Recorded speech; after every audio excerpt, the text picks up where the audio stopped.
Okay, just answer this one question then. Okay. Is he dead? Mm.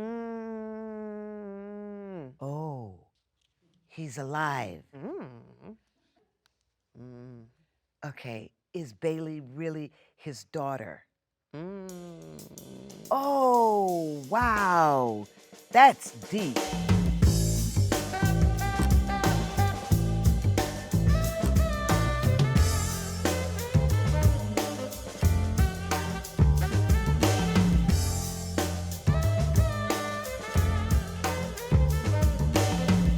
Jennifer, Sheryl Jennifer, Lee, hi. Jennifer.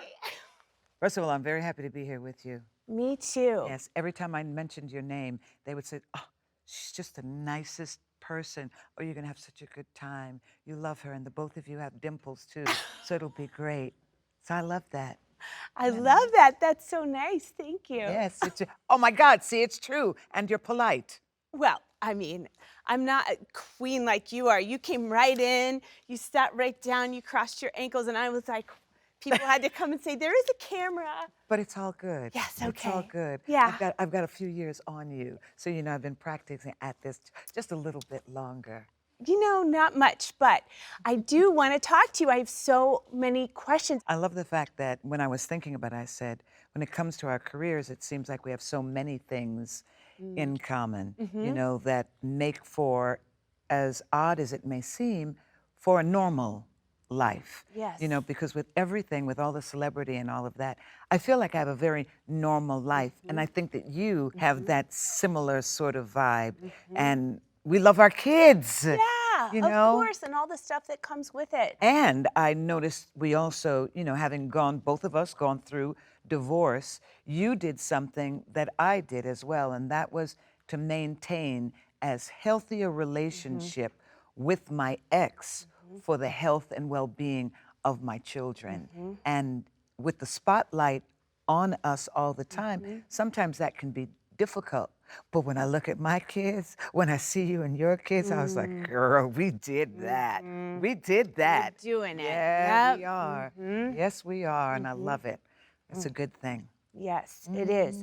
Well, we do have so many similarities. We both are of the theater. That's right. We both, there's nothing that makes us happier. But to me, everyone says, oh, you started with this Tony nomination and Dreamgirls. Yeah. But your first rattle out of the box was a movie directed by Sidney Poitier. Yes. Was Oh, it and thank you for pronouncing his name correctly. You are Thank welcome. you. You are welcome. Yes. But that's crazy. You were such a peanut. You had Yes. just graduated super early from college. Had you right. not? That's right, I was And 19. You were 19 when you graduated. So when did you, how old were you when you went in? I was 16.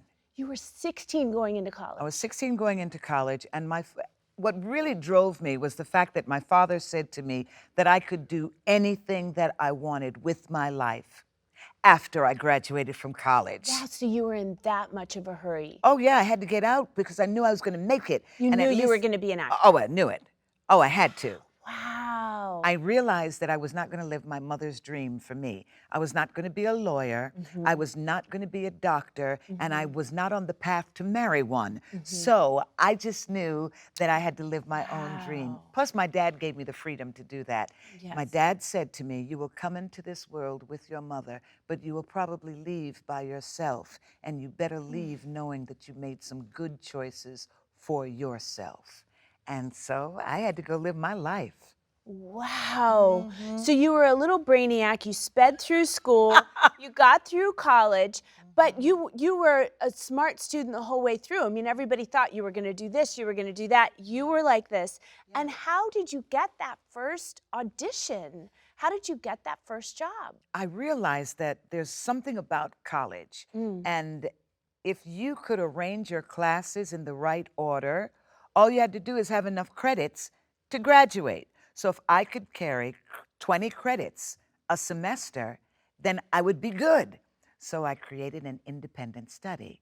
And there used to be a wonderful acting This is ensemble. at Rutgers? This was at Rutgers, training with real professionals, folks. Trezana Beverly had won the Tony for Colored Girls. Yeah. Sarah Quinta's Dash Yes. was in the group Patti LaBelle and the Bluebells. I mean, Wow. I was in class with all these professionals. Oh my It was just gosh. amazing, and they really took me under their wing, and it was just a wonderful experience. And my acting teacher turned out to be one of the producers of this movie with Sidney Poitier. And he had been calling me and calling me. Back in the day, you used to have a thing called a service. Yes, So people, yeah, when of they course, I wanted remember. you, okay, there Yeah, you yeah. go. When people wanted you, they would call your service and leave you messages. But I was doing a tour of duty for the Department of Defense, singing for the troops around the world. So there I was gone for like 6 weeks, and he was trying to reach me. And on the last day, I came back. And he said, Sheryl Lee Ralph, you need to be at Warner Brothers tomorrow. And I'm young, so you had to be 21 to rent a car. And I couldn't rent a car. I didn't have a credit card. So I got my cousin Mabel to drive me. And she hadn't driven in maybe 10 years. And it took us an hour to get from Hollywood and Highland to Warner Brothers. Okay. An hour. And I'm not Oh, exaggerating. bless Mabel for Bless hanging in Mabel. there. Oh my God. Bless Mabel. In so many It's ways. funny. It's people like that you have no idea, and they would have no idea that they are the crucial link to you getting your first start, right? Absolutely. You would never know. Who's that person for you? It would be Laurie Gamache. I had worked in summer stock every summer, and I was always an apprentice. So I would hang the lights, and I would build the sets and sell the tickets, and I would have small roles. And then one of those shows at the Georgia Shakespeare Festival went to Florida. And they took me, I had just graduated from college. I worked at Georgia Shakespeare. I went to Florida, and it was a strip mall in Fort Lauderdale called the Brian C. Smith Off-Broadway Theater. I was hiding my equity weeks because I was trying to stay non-equity. Wow. And they were... The struggle. The struggle. I was trying to figure it out. So it was a musical. And in exchange for being a roommate to the star of the show, who was a Broadway star, they had me do all of the washing and all the dry cleaning for the entire cast 8 shows a week. Girl, you were doing grunt work. I was ironing 35 shirts, men's shirts, 8 shows a week. Wow. I know, I got really good at it. It's amazing, though, when we do those sort of things at the beginning of our careers. It stays with you. It stays with you. You're one of. Absolutely. Instead of being the person up here, you're That's right. one of. I've been fired from costume departments before, and they sent me to construction. I got sent back to costumes. They sent me to tickets. I might as well be a performer, and I better be nice doing it, because I know I can't do those other jobs. I tell everybody that's why I stand in the middle, because I know I can't do background. I know I couldn't do the background singing. I just knew I wasn't that good. No, I can't hear all of those harmonies that way. Let me just sing lead. I'll be fine right there. Oh, I'm so happy in a chorus. Put me in a chorus. Really? Yeah. If I'm singing, I want to be with a group. I don't want to hear my voice alone. I don't have a voice like yours. Oh, come on. But I just want to sing. It's why I love to sing in church. I love to sing with people around me, you know. Yeah. I love just singing, and I especially love singing absolutely alone. As much as I love a piano, I love Well, just clearly. singing. I mean, you're kind of known for it. You couldn't have a more celebrated moment singing alone. You just got up on stage. You won an Emmy for Abbott Elementary, and you just got up and blasted it out, and the whole place went. It was so crazy. I've probably seen you sing that speech 10 times. I am an endangered species. Congratulations. Thank you. Congratulations for owning that moment and redefining what that joy and that ownership looks like. That's because, like what we just were talking about, I understand the grunt work. I understand what it's like to be right at the very bottom and work my way all the way up. I know what it's like to hear no after no, rejection after rejection, and some of those no's were for absolutely no good reason. I mean, someone once told me, oh, you didn't get the role because you reminded me too much of my ex-wife. And she was a white woman. I was like, Lord, have mercy. That's not fair. That's just not fair. You know, it was just so crazy. And to stand up on that stage and hear Amy Poehler and Seth Meyers say, and the winner is Sheryl Lee Ralph. I was like, whoa. My whole career just went right in front of me from the very beginning. All the that guest moment. spots, right? That's it. Top of show plus 10. Come on You now. know, scale plus 10. Top Come of show, on now. double top of show. Come on Right, now. right. So you're just hoping a pilot will go to these All of little that. tiny bit parts. And then, and people are just like, yeah, you got a Tony nomination. Yeah, it's like, But honey, you have no idea. yeah. You know, I sit here at this moment and I think it took me 40 years to become an overnight sensation. Yes. 40 Yes, years. yeah. But it felt good in that moment. And because Yeah. I didn't know what to say, I always carry a song. Like you probably always carry a song. And that song for me spoke volumes. And I was just like, I'm an endangered species. I'm a woman. I'm an artist. And I know where my voice belongs. And once I said that, I was able to find my voice and then speak. But I'll never forget that as long as I live. Me either. Thank you for that. Thank you. What was your moment? Oh my gosh, my moment like that? Yeah. Oh, I don't know. I've had little ones along the way. You've had few. You've got 4 Emmy nominations. You've got Oh, a gosh. Golden Globe win. Come on. Wow. Yeah. Yeah. Yeah, those are moments. Those are Those yeah. are moments. Those are moments. But and they, you have 3 kids that you love. I know. Those are moments. Those are moments. Yeah, they are. It's a beautiful life. You better touch me. It is a beautiful life. Beautiful life. Yeah. We're lucky to get We to are- live it. Well, we are blessed. Oh, yes, ma'am. To get to live it. You know, it's like sometimes I look around and I think, just like you, we have what most people want. We have our confidence in ourselves. We have the love of our family, and we have the ability to do our passion and our joy and just revel in it, enjoy it. And that's, a lot of people just will never know what that is like. It is very So lucky. it's- Can it's we a talk about blessing. Abbott Elementary for a second? Come on, girl. Okay, let's do. Oh my gosh, I love it so much. You know Such a good what's? show. It's such a good show. good How show. about your little buddy? I She love just her. kills it. Oh, I'm so I mean, impressed by her. Quinta, when I look at my whole career and I look at my ability, and I look at my ability now to work with Quinta, having created this show that is just making such a difference around the world. And for her to have me in mind for this role that has just made all the difference for me, it's just like, You never know who's watching what you do, Come on. right? You never right. know. So Quinta creates this show. She calls you and says, I have this for you. Here you are. Barbara is, my mom was a teacher my childhood. see, my dad was Well, a yeah, your teacher. dad was a That's college right. professor. That's right. My mom taught remedial English at West Virginia State College. So kids who had been passed up through high school, And but got there and still couldn't read. exactly. Yeah. And she has the heart for it, my mom. She's all patience and heart and love, and I'm happy for them. And she But passed she it on to always you. said, man, there should be a sitcom of what happens in the teacher's lounge. It is so funny. Can you imagine West Virginia State College? It had to be hilarious. But what she loves about Abbott Elementary is that she says, this is us. Yeah. This is us. And that's what I think is special about this show, is finally you've got this show, Abbott Elementary, where the teachers are not the butt of the joke. Yeah. I'm also just making my rounds to remind all staff about the fire safety meeting at lunch. Thank you, but no thank you. It's mandatory. Gregory, I am spiritually tenured. The heart of the show. And you finally see these teachers who are in challenge situations. They are not making the big bucks. They do not have all the supplies that they need, but they are committed to their students and will do the best that they can to see that their children their students That is what it succeed. looks like out there. Teachers in this country are up against it.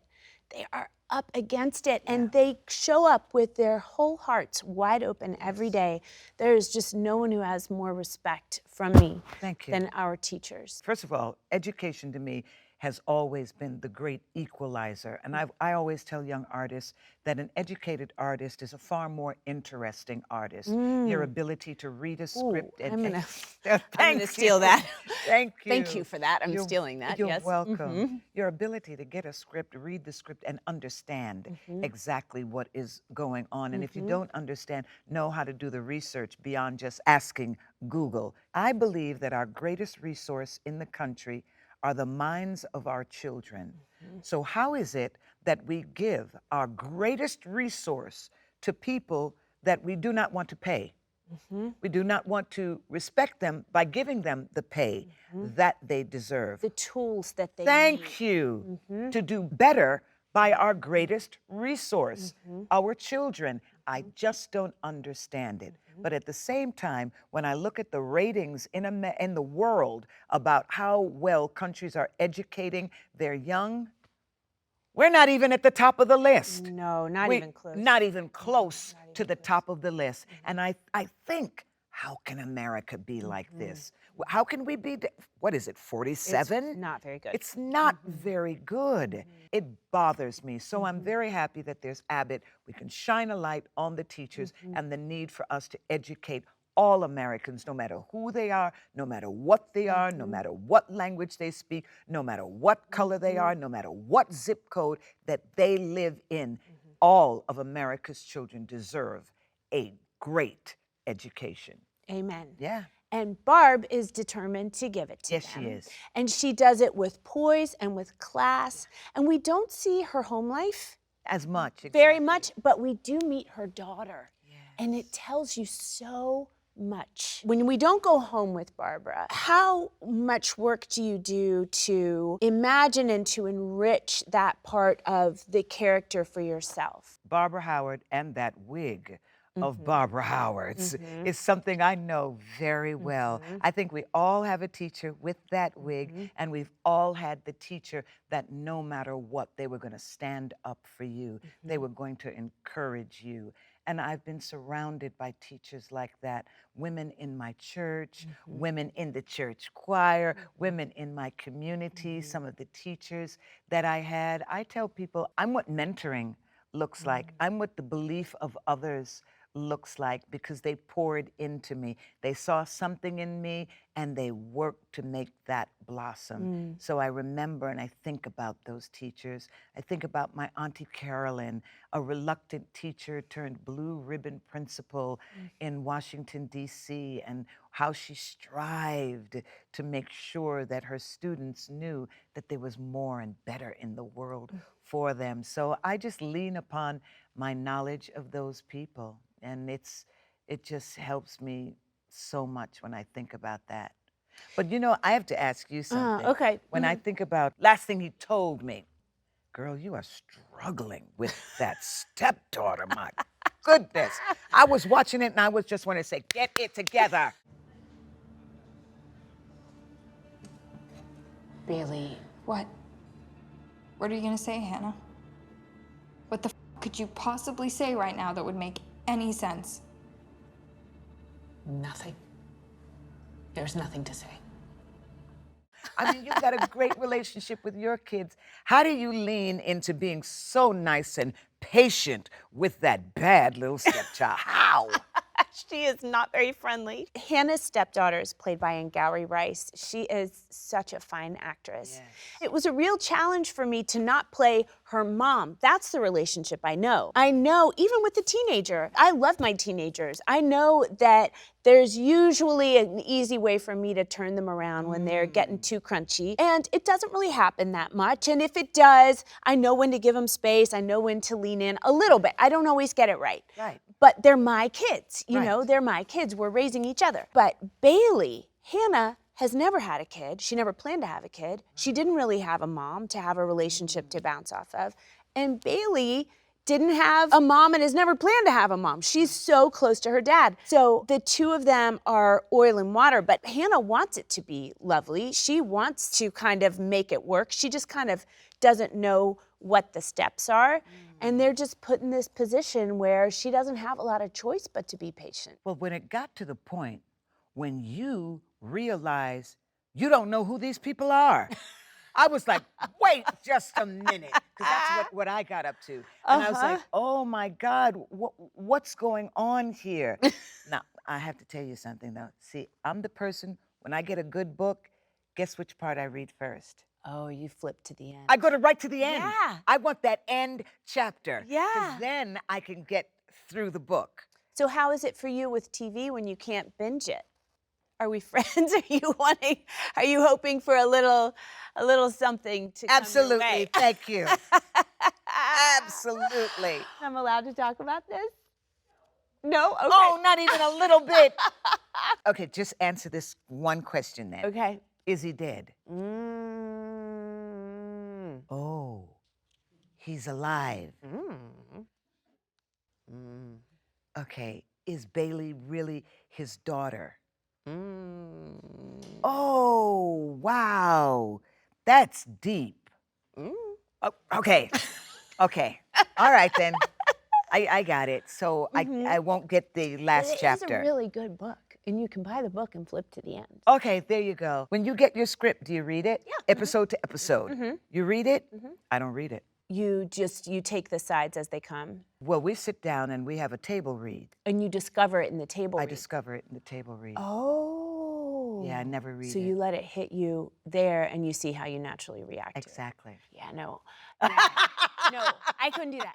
No, I've read the script 50 times before a table read, and before we had a first day of shooting, I sat in the backyard with our showrunner and the author of the book and co-creator of the show, Laura Dave Josh Singer, and we read the scripts aloud we read them aloud, we would wrestle with them, read the next one, wrestle with them, go back, read the first one again, do it again, and we worked our way up. And then we did it again, adding in Livy Newman, our incredible director, and then Ngowri, who played my Bailey. So it was kind of the most luxurious process, but it was very different from what you're describing. And I can see the value in that. I'm doing two things, I think.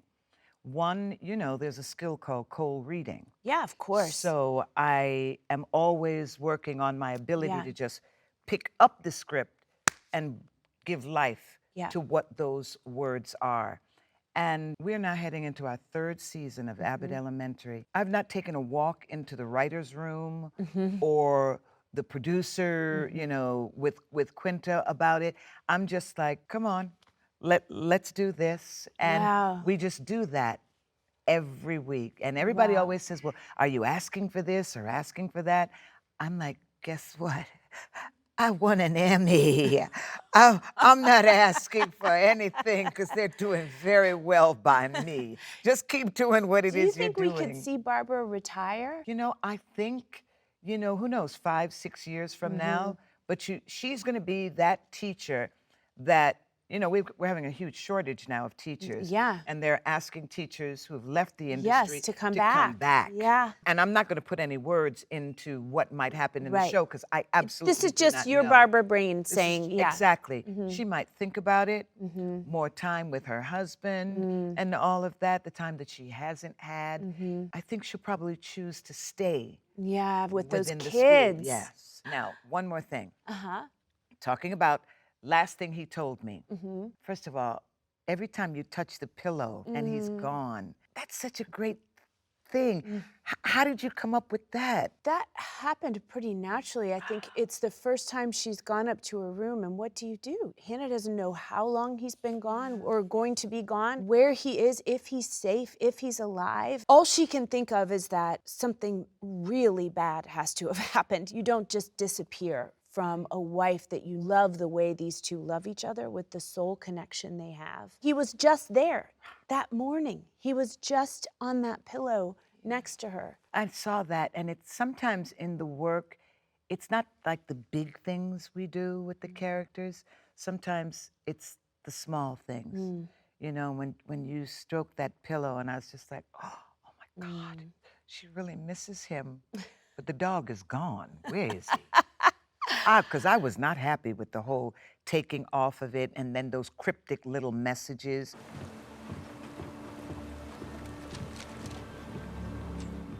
The note left a lot to be desired. It did. Sheryl Lee, protect her, period. In my mind, I'm like, which her? Who her?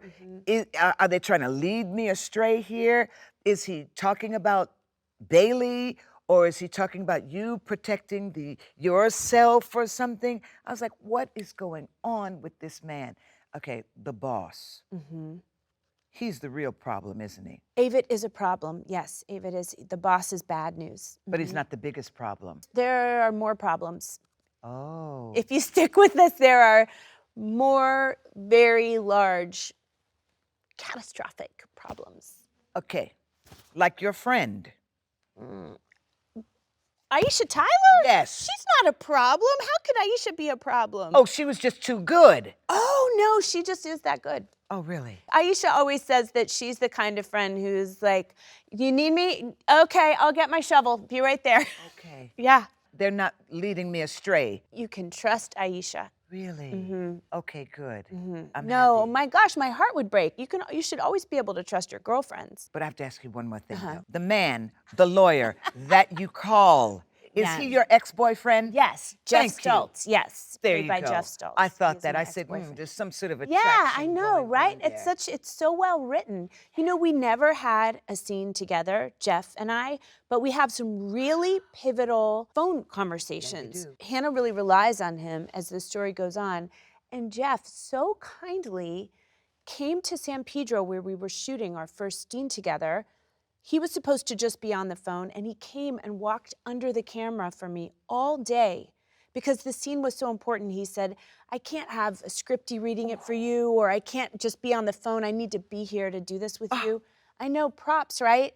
I mean, the Yeah. fact, isn't it wonderful when you can find a giving actor Wow. to work with you because they understand, even though they're not on camera, Yeah. how important it is for the one who is on Yes. camera. Our scenes are so important. I really wanted to get them right and make sure they were restrained at the same time. And he was so patient with me, letting me find it and then come back from it and expand and contract and just, he was just there for me and just spent the whole day. I know. He's a I real pal, love that that. one. Yeah. That is good. Yeah, that is a great co-star there. That's a great human being. Yeah. That's a giving, Yeah. giving kind No, human no big being. thing about it. No big ego yeah, about just it. did you it. know, we all know there are a lot of people who, well, if I'm not on camera, what am I doing here? You know, get somebody to read it. But what he did was a really kind and giving gesture, artist to artist. All these episodes of TV, you had Alias back in the day, Yeah. and now you're doing The Last Thing He Told Me. How has it changed? What's different? Oh my gosh, it's a whole different being. I mean, what I love about television, I love hanging with a character. I love going deep in those relationships. And I love the off-camera relationships building too. I love when I can guess what the Steadicam is about to do because I know his movements so well, or I can see that I'm starting to leave my focal range and I can see the first AC starting to be like, what's she gonna do? And I think, oh, hang on, pay attention. I love that as much as I love what happens on screen because I think it's all of a piece, right? I think that the richness of those relationships over time, I think they're reflected in the work. Yeah. That has been really joyful about doing The Last Thing He Told Me after all of those years on Alias. And by the way, we finished 17 years ago right now. I still have several people from that show with me on everything I do and have ever since. So I carry it with me. I carry that richness with me always. Doing 7 episodes instead of 22 and having 10 days to shoot an episode instead of 8 where 2 were B unit or second unit and I was on first and second. So I would shoot first unit and as they were setting something up, I would shoot second unit, then I would do a stunt and then I would go back. it's just, you can't even compare just the level of work, the amount of pages a day. This is much more filmic in It's like scope. you're doing a movie in more ways. And you did a lot of episodes of, 22. which is really unheard of. We're really back to what TV was. And how did that feel for you guys? How was it for Quinta to write 22 episodes and perform in them? She's a little beast. Yeah, she really is. She did it all, and she came ready. And I think it's also the fact that we all like each other. We all like working together. So our bar of excellence is always rising for us, you know? But when I look at the way things have changed for me, when I look at TV, I look at, you know, like the cruise. And I remember when I started, there were no women around. Oh, yeah. There were no women There were around. no women. Yeah. And when I look in different departments now, know. and I'm just like, see, that's what progress looks like. We That's had what only change women looks like. directors. Wow, the whole Only time? women directors. Wow. All of our producers, other than our showrunner, who's an Oscar award-winning writer, Josh Singer, Yes. all of our producers were women. Now that's great. That's Reese Witherspoon. Oh my goodness. That's Hello Sunshine. That's what sunshine looks like. You know, for us, it's really wonderful also that we have a very diverse group of people. And I look at it and I'm like, I see people. You couldn't have imagined I could not, You exactly. could not have imagined it. I can only imagine what that must be like for you. And on top of it, add a whole bunch of little kids. Yeah. Yes. You know, it is Yeah. just like, wow, I see the future of the industry. I really see it, and I work in it. And they're all so excellent at what they do. And I just say, wow, thank you, God. Thank you for this gift, because we've been able to grow. We've been able to change. And I look at my boss and I say, she's half my age, and I love working with her. That's So many changed for me. wonderful I was the young one on set. How you know? about that? Yes. I was the young one. And I love being someone who has worked with the sound mixer on 3 different things, and I've worked with the prop department 25 years ago on a show that I did called, I don't even know, but I love that. I also love the fact that you mentioned that you met somebody wonderful here on this project and another wonderful person on the next project, and now you've got this group of, this tribe of wonderful that goes with you from project. Now see, that's a luxury. That's oh boy, wonderful. isn't it? I know. That is really a luxury. I really do recognize That is a great Yeah, luxury. they're all real filmmakers. My stunt double, who was just starting out, the 4th episode of Alias, we've been together since then. Now she's an Emmy and SAG award-winning stunt coordinator. And she's still, you know, it's still Shauna and me, Shauna Duggins, you know, we just are a little team. I've had the same stand-in just as long. I've had the same costumer just as long. I know, I'm so lucky. You really, really Nancy are. Wetzel, Maria Bradley, yeah. Those are wonderful relationships to be able to hold close to. With everything that's happened around Abbott, I remember one person came up to me and they said, "No new friends. Big show, no new friends." And I was like, what? They said, no, if they didn't know you before, they can't know you now. And I was just like, oh, but I love people so much. Yeah, I think you can have new friends. I got to add to the tribe. Yeah, I met you. How about that? There we go. There you go. Yeah, we have each other. That works. I love all of that with my Wonder Woman cuff. Oh yeah, I Thank see you. you. You were on Wonder Woman. Oh my God, how do you know that? I know things. Oh my God. Yes, I was. I was actually Wonder Woman, the character that she played before she turned into Wonder Woman. I was her secretary for a few episodes. I loved that. Does that mean I'm in the Marvel world? Yes, I it didn't know? does. It's Yes. time. You're Thank coming you. back. There you go.